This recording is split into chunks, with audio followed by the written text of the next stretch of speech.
현대인의 고질병이 된 지 오래인 허리 디스크. 장시간에 의자에 앉아서 생활하다 보니 척추 질환이 잦을 수밖에 없는데, 허리 디스크는 척추뼈 사이에서 완충 역할을 하는 디스크, 즉 추간판이 본래 자리를 이탈하면서 발생하는 질환으로 허리와 다리 통증을 유발한다고. 문제는 잘못된 자세나 무리한 스포츠 활동 등으로 젊은 층의 환자가 점점 늘고 있다는데. 톡톡 건강 토크, 오늘은 남녀노소 누구나 안심할 수 없는 허리 디스크에 대해 알아본다. 네, 생각해보면 네. 많은 시간을 우리가 의자에 앉아서 살잖아요. 그렇죠. 네, 두 분 혹시 생각해 보셨어요? 하루에 몇 시간쯤 우리가 이렇게 의자에 앉아서 생활할까요? 저는 학창 시절에도 네. 뭐 공부할 때 의자에 잘 앉지 않았어요. 집에서도 누워서 공부하다가 빨리 잠이 들곤 했거든요. 네. 의자에 보통 앉는 시간이, 예은 씨 많이 웃으시네요. 보통 사람은 그래도 한 8시간 정도는 되지 않을까요? 근데 8시간이면 하루에 3분의 1인데 그건 좀 너무 길 것 같고 네. 저는 한 6시간 정도? 아, 네. 두 분 가운데 정답이 있습니다. 두 분 가운데 오늘 철원 씨가 정답을 맞춰주셨는데. 제가요? 네. 그렇습니다. 웬일이세요? 네. 오랜만이죠? 그러네요. 네, 공부는 많이 안 한 네. 철원 씨가 정확한 정답을 맞춰줬는데, 그래요. 사실 8시간 하면 하루에 3분의 1이잖아요. 네. 이렇게 긴 시간을 앉아있다 보니까 우리가 의자병이라는 병이 새로 생겨났다고 합니다. 네. 톡톡 건강 토크, 오늘은 대표적인 의자병이라고 하죠. 허리 디스크에 대해서 자세히 알아보도록 하겠습니다. 네. 오늘 도움 말씀 주실 분 나와주셨는데요. 네. 대구 가톨릭대학교 병원 신경외과 김대현 교수께서 나와 계십니다. 네, 안녕하십니까? 반갑습니다. 안녕하십니까? 일생을 살아가면서 허리 통증을 한 번도 겪지 않는 사람이 과연 있을까요? 예. 그럼 먼저 3분 브리핑을 통해서 네. 평생을 살면서 허리 통증을 겪을 확률이 어느 정도나 되는지 먼저 살펴보도록 하겠습니다. 교수님 부탁드리겠습니다. 네. 그 MC께서 말씀하셨다시피 그 전체 성인 인구에서 그 일생에 한 번 정도 요통을 경험하는 그 빈도가 한 60에서 80% 정도의 빈도가 발생한다고 보고하고 있습니다. 또한 이 논문을 발표한 내용에서 보면 일생에 적어도 2주 이상의 요통이 의미 있게, 그러니까 의미 있다는 것은 치료가 필요한 부분을 말하는데, 필요한 그런 경우가 한 14% 정도 발생한다고 합니다. 또한 이제 현재를 살고 있는 이 시점에서 2주 이상의 요통이 있는 성인 인구의 비율은 한 7% 정도 보고하고 있습니다. 그리고 그 디스크와 연관된 요통과 하지 방사통이 함께 있는, 적어도 기간은 한 2주 이상 지속하는 경우는 보통 한 그 1.6% 정도 보고하고 있습니다. 전체 인구 중에서 이런 허리가 아프고 다리가 아파서 일생 동안에 허리 수술이 필요한 수술을 받게 되는 경우가 보통 1 내지 2%, 전 인구의 100명당 1명 내지 2명 정도가 현재 수술을 받고 있다고 보고하고 있습니다. 그러면 이 허리가 아프면 일반인들이 이게 디스크가 아닐까 이렇게 생각하는 경우가 있습니다. 그러나 허리가 아프다고 무조건 디스크병이 문제가 있다고 말할 수는 없습니다. 그 이유는 이 요통을 일으키는 요추의 퇴행성 질환이 허리 디스크만 있는 것이 아니고 허리 디스크에 병이 생기는 요추 주간판 질환과 디스크성 요통, 이런 것은 디스크하고 연관되지만 그 외에 요추간 협착증, 그리고 전방전이증, 기타 척추에 생기는 퇴행성 질환이 요통을 일으킬 수 있습니다.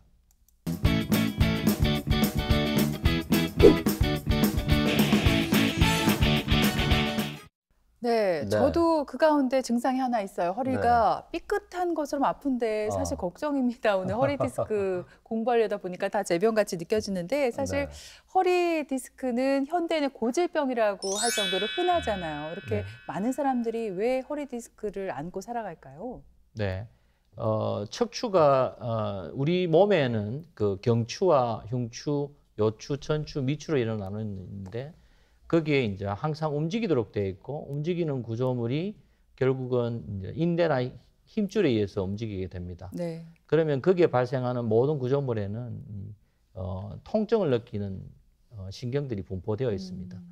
그래서 이제 먼저 척추의 해부학적인 구조를 일단 한번 알아봐야 됩니다. 그래서 이 목뼈, 머리를 받치고 있는 목뼈는 7개로 구성되어 있고 심장과 폐를 싸고 있는 흉추는 12개로 구성되어 있습니다.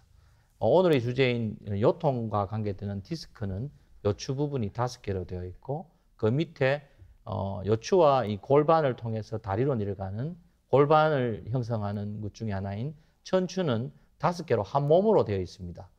기능은 미약하지만 잔존되어 있는 이 꼬리뼈에 해당하는 밑골이 3개 내지 5개 정도 구성되어 있습니다. 이 척추 마디의 구조는 우리가 각각의 이런 여러 마디의 척추들이 관절을 형성하는데 척추와 척추 사이에는 인대에 의해서 그 형태를 유지하고 있습니다. 또한 이 몸을 지탱하는 척추체, 체중을 지탱하게 되는 척추체는 디스크에 의해서 2개가 연결되어 있습니다. 이런 이 척추의 기둥은 우리 짐을 옮기고 집을 짓는 데 관여하는 기중기하고 비교해 볼 수 있습니다.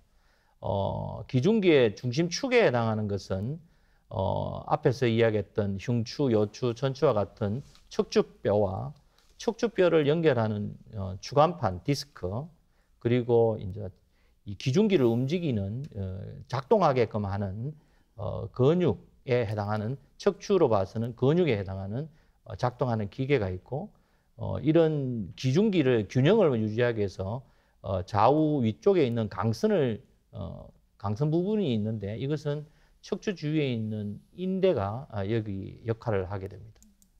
오늘의 주인공인 이 요추의 추간판, 일명 디스크를 구성을 보면 보통 이 충격을 완화를 하는 이 속개 구조물인 수액과 이 수액이 다른 데로 이동하지 않고 형태를 유지하기 위한 여러 층으로 되어 있는 환상인대가 있습니다. 그리고 이런 디스크의 구성물을 각각의 척추체에 연결하는 연골판으로 3가지로 구성되어 있습니다. 듣다 보니까 참 우리 몸이 좀 신비하다는 생각도 들고 또 교수님 왜 남자에게 있어서 특히 허리는 뭐 생명이다 이런 말들을 많이 하잖아요. 네. 제가 요즘 이 생명에 너무 좀 위협을 많이 받고 있어서 너무 무서워요. 왜냐하면 이 허리도 아픈데 엉덩이까지도 좀 아픈 것 같고 혹시나 오늘 또 말씀을 들으니까 제가 또 허리 디스크가 아닌지 네. 좀 궁금하거든요. 증상이 있죠? 네, 있습니다. 근데 이제 앞에서 이야기했다시피 앞에서 말씀하신 남자의 생명이다. 예. 이거는 잘못된 것입니다. 아 그래요? 여자에도 굉장히 중요합니다. 그렇죠. 네. 저도 남녀 남녀예요. 구분, 남녀 평등은 하고 예. 남자분이나 여자분이나 허리는 굉장히 중요하고 네. 그렇습니다. 정상으로 보면 그 많이 호소하는 부분이 요통입니다. 허리 아픈 거. 그것보다 약간 엉덩이 쪽으로 내려온 것을 둔부통이라 하고 그게 이제 그 튀어나와 있는 디스크가 신경을 압박하게 되면 아래쪽으로 다리 쪽으로 내려가는 신경을 압박하게 될 때 하지 방사통이라는 표현을 합니다. 여기 이제 구분되어져야 되는 게 무릎이 아프다든가 장단지가 단독으로 아픈 경우에는 방사통의 범주에서는 벗어납니다. 또한 이 하지로 내려가는 신경을 압박하게 되면 운동신경을 누르게 되면 발가락에 힘이 없다든가 발목에 힘이 없어서 자꾸 삐게 됩니다. 특히 여자분들이 힐을 신게 되면 이 발목에 힘이 약하게 되면 발목을 자꾸 삐게 되고 붓고 관절염으로 이래 오는 경우도 간혹 있습니다. 네.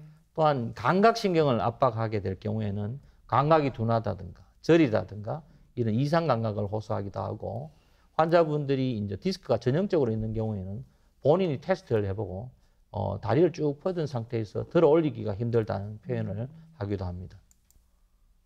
그래서 이 허리 디스크가 있는 경우에 하지 방사통이 느끼게 되는데 일반인들도 요즘은 허리가 아프고 다리가 아프면 무릎이 아프더라도 이거 허리병은 아닌가라고 이렇게 걱정을 하면서 방문하게 되는데 허리 디스크에 의한 이 하지 방사통 부분은 이 튀어나오게 되는 디스크 부분이 인접해 있는 신경을 압박해서 나타나는데 각각의 신경을 어떤 신경이 눌리키느냐에 따라 아픈 부위가 달라지게 됩니다. 특히 허리 부분부터 아래쪽으로 흘러나오는데 대표적으로 많은 이 디스크가 발생하는 게 제5 요추 천추관, 제4, 5 요추관이 제일 많이 발생하는데 그게 한 80% 이상을 차지하게 됩니다. 그렇게 위치가 보면 천추 1번 신경을 누르게 되면 엉치부터 해서 허벅지 뒤쪽, 장단지 뒤쪽을 해서 이 새끼발가락 쪽이나 발바닥 쪽으로 이 뻗침이나 신경 통증이 생기고 또 하나 많은 디스크인 요추 5번 신경에 디스크가 있게 되면 엉치부터 해서 그 허벅지의 외측, 후외측 부분, 장단지의 후외측을 통해서 발등으로 해서 엄지발가락 쪽으로 향하는 통증을 유발하게 될 때는 5번이 의심됩니다. 그리고 4번 신경이 눌리게 되면 허벅지 앞쪽, 쟁강이의 앞쪽에서 내측 복숭뼈, 안쪽 복숭뼈 쪽으로 아프고 발등 쪽으로는 아프지 않은 경우가 많습니다. 마지막으로 빈도가 많은 게 요추 3번 신경인데 그거는 앞쪽 허벅지 앞쪽으로 아파서 무릎까지 아픈 통증을 호소하게 됩니다. 아까도 이야기했듯이 요통과 함께 하지통이 있을 때 디스크가 아닐까? 척추 협착증이 아닐까라고 걱정하고 오시는데 대퇴부의 앞쪽 통증이 있는 하지방사통이 하지통이 있는 경우에는 다른 질환인 서해부의 탈장이라든가 고관절 염증이라 신결석과 같은 신장 질환, 그리고 당뇨 때문에 오는 말초신경염, 그리고 후복벽 복강에 있는 질환이 있을 때 복부 대동맥이 이제 확장하거나 이럴 때도 허벅지 앞쪽으로 저렇게 아플 수가 있습니다. 여외적으로 2번, 3번이나 3번, 4번의 디스크가 흔하진 않지만 아플 때도 저렇게 그림과 같이 허벅지 앞쪽으로 아플 수가 있습니다. 또 다른 분류로 대퇴부의 뒤쪽이 아픈 경우가 있는데 뒤쪽이 아프면서 허벅지 위쪽만 아픈 경우가 있습니다. 이럴 경우에는 둔부의 뒤쪽에 있는 대퇴부에 있는 근육이나 힘줄, 인대의 문제 때문에 오는 연관통일 수 있습니다. 만약에 허리 디스크나 협착증 때문에 생긴다면 2번, 3번 간이나 3, 4번에 디스크나 협착증이 있을 때 대퇴부 뒤쪽만 통증이 있을 수 있습니다. 네, 허리 디스크 증상이 나타나면은 이제 빨리 병원에 가서 정확한 진단을 또 받아봐야 되는데 교수님 어떤 검사를 받게 되나요? 네, 환자가 호소하는 이 어디가 아프고 언제부터 아프고 어떻게 아프고 하는 진찰 후에 병력 정치 후에 진찰을 하게 됩니다. 무엇보다도 이제 디스크하고 제일 직접적으로 중요한 게 하지 직거상 검사를 해서 무릎을 쭉 편 상태에서 올리게 되면 통증이 하지 방사통이 유발하게 됩니다. 그렇게 되면 이 4번, 5번이나 5번, 1007번에 디스크가 있을 때 유발이 되고 대퇴신경 신장 검사라는 것은 뭐냐면 3, 4번의 디스크가 있을 때 테스트하는 방법인데 똑같은 의미로 저렇게 그림과 같이 다리를 올리게 되면 허벅지 앞쪽으로 이렇게 통증이 방사통이 생기게 되면 양성으로 합니다. 활시 징후라는 것은 뭐냐면 이 활시위에 이제 시 부분을 이 자골신경 부분을 해당되는 부위를 오금 쪽을 압박하게 되면 하지 방사통이 유발될 때 우리가 활시 징후의 양성이라 해서 디스크에 진단할 수 있습니다. 이 척추 수술은 최후의 보루라는 말이 있잖아요. 수술하지 않고 낫고 싶은 게 사람 마음인데 하지만 교수님, 부득이하게 수술을 해야 하는 경우도 있고 또 응급수술이 필요한 경우도 있다면서요? 네, 맞습니다. 응급수술을 해야 되는 이 그림에서 빨간 글씨로 되어 있는 마미총 증후군이라는 것이 있습니다.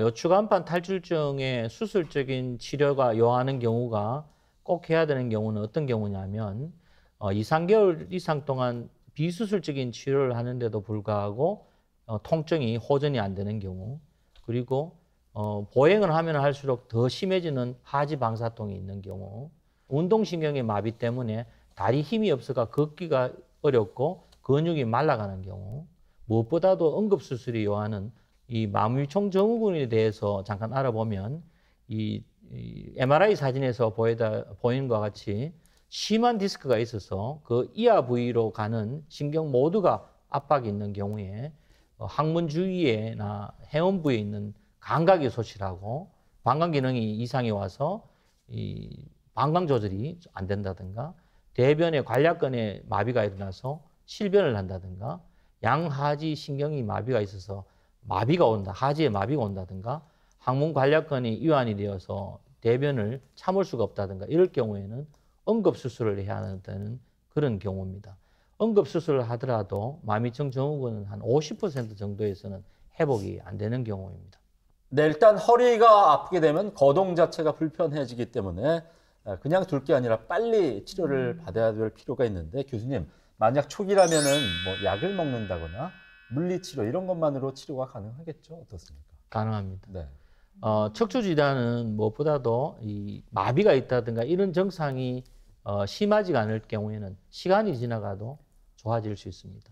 그러나 이는 시간이 지나가기를 기다리기에는 통증이 심한 경우에는 이 보존적인 치료를 먼저 우선적으로 고려를 해야 되겠고 척추의 수술적인 치료가 요하는 경우에는 한 10명에 한두 명 정도의 빈도에서 필요한 경우가 해당됩니다.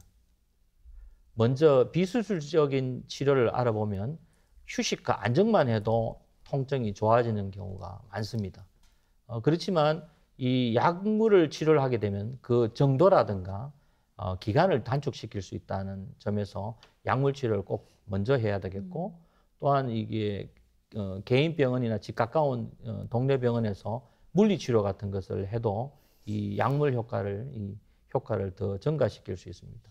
이런 경우가 안 될 때 통증 주사나 시술 같은 것을 받아보면 좋겠습니다. 운동을 하는 게 정말 중요하군요. 그런데 이 허리 디스크 초기에는 교수님 뭐 약을 먹는다든지 뭐 보존적 치료로도 이렇게 나을 수가 있지만 그렇다면 뭐 약을 얼마나 먹어야 되는지 또 치료는 언제까지 받아야 되는지 많은 분들이 좀 궁금해하실 것 같아요. 네. 예, 약물 치료는 아주 중요하면서 안전한 방법입니다. 약을 먹다가 불편하면 안 먹으면 되니까 아주 안전한 방법이죠. 디스크가 생기게 되면 염증이 생기고 염증 물질 때문에 통증이 발생하는 거기 때문에 진통소염제를 먹게 되면 이 통증이 없어지기도 하고 그 감소될 수 있기 때문에 약을 먹는데 약을 예방적으로 안 아픈데도 혹시나 생길까 염려해서 약을 먹는 것은 어리석은 일입니다. 그래서 통증이 지속된다면 약은 계속 먹는 게 좋을 거라고 생각이 됩니다. 또한 이 약물 효과에 플러스해서 물리치료를 하게 되면 요통의 효과가 있고 다리 통증 같은 경우에는 견인치료를 해서 제한적으로 도움을 받을 수가 있습니다. 물리치료도 현실적으로는 좀 매일매일 가기는 어렵겠지만 통증이 심할 경우에는 한 일주일 정도는 매일 받아는 것이 통증을 완화시키는 데 아주 중요하고 도움이 될 것입니다. 다음 치료는 주사요법인데 이게 그 환자분들이 외래오면 단번에 아픈 것을 없애기를 기대해서 옵니다. 그렇지만 한 1, 2주 정도는 약물요법이나 안정요법을 취하면 통증이 완화되는 경우가 많기 때문에 그렇게 되지 않을 경우에는 신경차단술이나 경막의 주사나 꼬리뼈를 통한 경막의 주사나 이런 것을 통해서 신경막 주변에 약물을 주입해서 통증을 일으키는 염증을 깔아치는 방법을 하고 너무 자주 맞는 건 안 좋은데 한 1, 2주 간격으로 해서 한 3번 정도 맞을 때는 이런 약물들이 우리 몸에 나쁜 영향을 미치지는 않는 것으로 알려져 있습니다. 앞에서 정말 네. 다양한 방법의 치료를 소개해 주셨는데 네. 이런 것들이 다 효과가 없다면 아무래도 수술을 해야 될 것 같잖아요. 그러면 수술 방법에는 어떤 것들이 있는지 궁금하고요. 네. 또 요즘 뭐 젊은 층의 환자들도 많은데 젊은 나이에 디스크 수술을 받아도 될까요? 네. 답은 예입니다. 네. 그렇지만 비수술적인 방법으로 한 10명 중에서 한두 명 정도만 수술이 필요한 경우가 많습니다. 현재 수술을 하는 방법은 내시경을 하는 방법도 있고 미세혁명을 이용한 디스크 감압 수술을 할 수 있는데 이것은 이제 목적은 같습니다. 신경을 압박하고 있는 탈출된 디스크를 끄집어내는 수술이지 몸을 지탱시켜주는 구조를 파괴하는 수술이 아니기 때문에 젊은 분이든 연세가 많은 분이든 증상이 있다면 수술을 해야 되겠습니다. 수술하는 방법을 간단하게 설명을 해드리보면 많은 분들이 알고 있는 내시경 수술입니다. 내시경 수술은 그 옆구리를 통해서 추간공을 통해서 들어가서 디스크를 탈출된 디스크의 물질을 끄집어낼 수도 있고 가운데를 통해서 디스크를 이렇게 끄집어내는 수 있습니다. 그 내시경이 처음에 도입될 때는 이 가운데를 통해서 들어가는 방법이 5번 요추와 천추 사이에는 공간이 좀 넓기 때문에 그쪽이 가능했지만 현재는 이 내시경의 기구들이 좀 커지고 여기에 이제 드릴 같은 장비가 들어갈 수 있기 때문에 좀 더 확장된 수술을 할 수 있습니다.